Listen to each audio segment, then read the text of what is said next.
So these rules are written using correlation languages like SPL, KQL, or even configured through visual rule builders. Hello everyone, welcome back to the Security Operations series. This is the third video. To give you an idea about the last two videos that we made, it was about what exactly a SOC is, the roles inside the SOC, and the tools that analysts use every day. And today we're going to go into something more important and details, and that is how alerts are being created, handled, and resolved inside a SOC. So I'll break it down step by step in a way that's very easy to understand but also technically solid. Okay? Where do alerts come from? Alerts start with logs. To make it more simple, I would say that logs are digital records that capture every digital activity happening across your organization. So these logs are automatically being generated by the devices. And when I say devices, I'll give an example.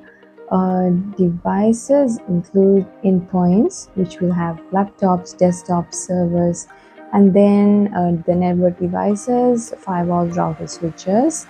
Also, logs are captured from cloud platforms like AWS, Azure, GCP, security tools, EDR, email security gateways, DLP systems, and so on. So all this contain logs that record all activities that we do or what external parties involving our devices do.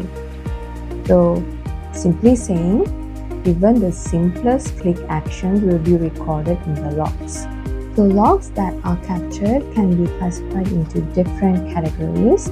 Say if you want to know who logged in, when they logged in, or from where, then those will be captured by authentication logs. About what connections were made, which ports were used can be captured by network traffic logs. Say there are changes to system files, software installations, then those come under system logs. So those are some of the most common type of logs. So logs relating to applications, crashes in business applications, they all come under application logs and so on.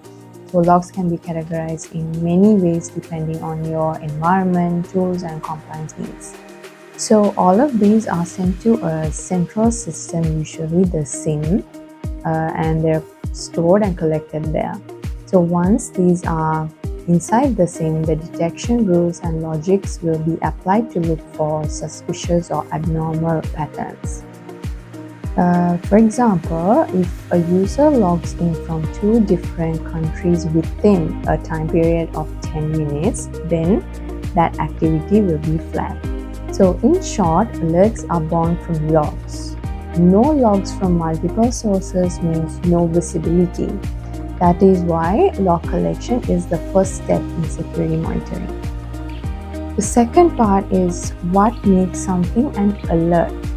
Because not every log becomes an alert. Okay, that's where detection logic comes in.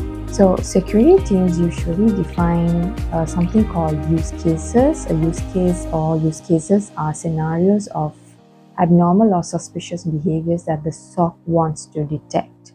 So I'll give an example to a use case. Something like a user downloads large amounts of sensitive files outside of business hours. So obviously that can be a suspicious or abnormal behavior, right?